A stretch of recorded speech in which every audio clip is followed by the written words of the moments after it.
भारत एक धार्मिक, आध्यात्मिक और सांस्कृतिक रूप से समृद्ध देश है। यहाँ हर नगर, हर गांव अपने भीतर कोई न कोई कथा समेटे हुए है। परंतु जब बात आती है स्वयं काल के भी अधीन स्थान की, तो सबसे पहला नाम आता है उज्जैन। ये न केवल शिव भक्तों की राजधानी है, बल्कि हिंदू धर्म के पंचमहाभूत तत्वों और जीवन मृत्यु के दर्शन का भी केंद्र है। इस यात्रा व्लॉग में हम उज्जैन की संपूर्ण यात्रा की शुरुआत।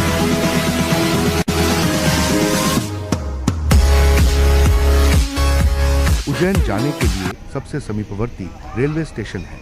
उज्जैन जंक्शन स्टेशन पर उतरते ही आपको एक अलग ही रेलवे स्टेशन है। उज्जैन जंक्शन स्टेशन पर उतरते ही आपको एक अलग ही ऊर्जा का एहसास होता है। भीड़ है पर अराजकता नहीं, हर कोई किसी उच्च शक्ति की ओर आकर्षित प्रतीत होता है। यही शक्ति है महाकाल की। उज्जैन प्राचीन नगर का परिचय। उज्जैन का उल्लेख वेदों, पुराणों और महाकाव्यों में आता है। इसका प्राचीन नाम था उज्जिनी, जिसका अर्थ है विजय प्राप्त करने वाली भूमि। कहा जाता है कि यहाँ देवताओं और दानवों के बीच युद्ध हुआ था, जिसमें अंततः देवताओं की विजय हुई। यही कारण है कि इसे विजयी नगरी कहा गया। इतिहास के अनुसार उज्जैन सम्राट विक्रमादित्य की राजधानी थी, जिन्होंने विक्रम संवत की शुरुआत की यहीं पर। महाकवि कालिदास ने भी जीवन बिताया। यह नगर काल के भी पार माना जाता है, क्योंकि यहाँ विराजते हैं स्वयं महाकाल। उज्जैन स्टेशन से मंदिर तक। उज्जैन जंक्शन से महाकालेश्वर मंदिर की दूरी लगभग 2 किलोमीटर है। यहाँ से आप ऑटो, टैक्सी या पैदल भी जा सकते हैं। अधिकतर श्रद्धालु पैदल जाना पसंद करते हैं, क्योंकि ये यात्रा स्वयं में एक भक्ति मार्ग बन जाती है। रास्ते भर मंदिरों की घंटियों की ध्वनि, फूलों की खुशबू और हर हर महादेव के जयकारे आपकी आत्मा को झंकृत कर देते हैं। महाकालेश्वर मंदिर। रास्ते भर मंदिरों की घंटियों की ध्वनि, फूलों की खुशबू और हर हर महादेव के जयकारे आपकी आत्मा को झंकृत कर देते हैं। महाकालेश्वर मंदिर। यह मंदिर 12 ज्योतिर्लिंगों में से एक है और एकमात्र ऐसा ज्योतिर्लिंग है जो दक्षिणमुखी है। यह दिशा मृत्यु की दिशा मानी जाती है और दक्षिणमुखी शिवलिंग मृत्यु पर विजय के प्रतीक माने जाते हैं। गर्भगृह और मंदिर की रचना। मंदिर की संरचना त्रिस्तरीय है। नीचे तल पर महाकालेश्वर ज्योतिर्लिंग, मध्य तल पर ओंकारेश्वर मंदिर, ऊपरी तल पर नागचंद्रेश्वर मंदिर सिर्फ सावन में एक दिन खुलता है। गर्भगृह भूमिगत है और वहां पहुंचने के लिए आपको गुफानुमा रास्तों से गुजरना होता है। यह रास्ता ही आपको एक अलग ऊर्जा क्षेत्र में प्रवेश करा देता है। मंदिर की छत पर स्थापित त्रिशूल, डमरू और कलश इसकी भक्ति और शक्ति का प्रतीक हैं। भस्म आरती एक अद्वितीय अनुभव। महाकाल मंदिर की सबसे प्रसिद्ध परंपरा है भस्म आरती, जो हर दिन प्रातः 4 बजे होती है। यह कोई सामान्य आरती नहीं, बल्कि एक तांत्रिक विधि से की जाने वाली अति विशेष पूजा है। इस आरती में भगवान शिव को विभूति भस्म से सजाया जाता है।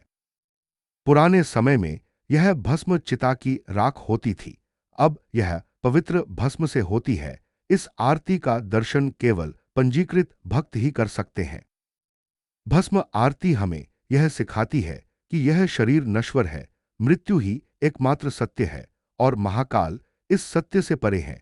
यह अनुभव आत्मा को झकझोर देने वाला होता है। महाकाल लोक नया अध्याय। मंदिर परिसर से जुड़ा महाकाल लोक कॉरिडोर एक नया और भव्य निर्माण है। इसमें विशाल शिव मूर्तियां, शास्त्रों से जुड़ी कथाएं और शिव की लीलाओं को चित्रित करने वाली मूर्तियां स्थापित हैं। यह कॉरिडोर सिर्फ एक पर्यटन स्थल नहीं, बल्कि एक जीवंत आध्यात्मिक अनुभव है। उज्जैन ज्ञान और ज्योतिष का केंद्र। उज्जैन को भारत का प्राचीन समय और ज्योतिष केंद्र माना जाता था। यहां से ही पहले सारे भारत का समय तय होता था, इसलिए इसे भारत का प्राइम मेरिडियन भी कहा जाता था। यह नगर सप्तपुरी में से एक है, वे 7 पवित्र नगर जो मोक्ष प्रदान करते हैं। अयोध्या, मथुरा, माया हरिद्वार, काशी, कांची, अवंती, उज्जैन, द्वारका। मंदिर की सुविधाएं और सुरक्षा।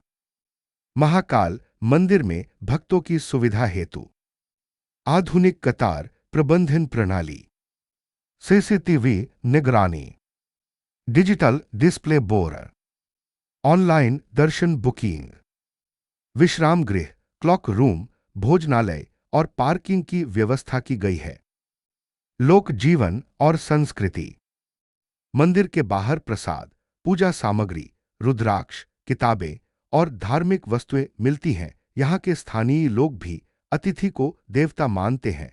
पूजा करने वाले पंडित और पुजारी अत्यंत विनम्र और सेवा भाव से परिपूर्ण हैं। रात के समय पूरे उज्जैन शहर में एक अलौकिक ऊर्जा महसूस होती है। ऐसा लगता है मानो शिव स्वयं इस नगरी की देखरेख कर रहे हों। महाकाल से जुड़ी कथाएं और विश्वास।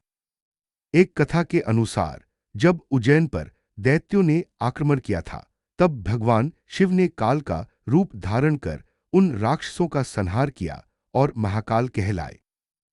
यह भी माना जाता है कि जो सच्चे मन से महाकाल के दर्शन करता है, उसकी अकाल मृत्यु नहीं होती।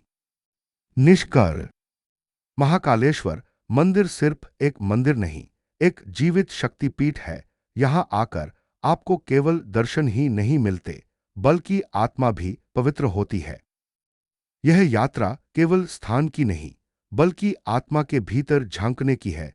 महाकाल के दरबार में आकर हर व्यक्ति अपने भीतर की मृत्यु, भय और भ्रम को हराकर एक नई शुरुआत करता है। अंतिम पंक्तियां। जब महाकाल बुलाते हैं, तभी दर्शन होते हैं। यहां आकर पता चलता है कि शिव सिर्फ भगवान नहीं, वह चेतना है।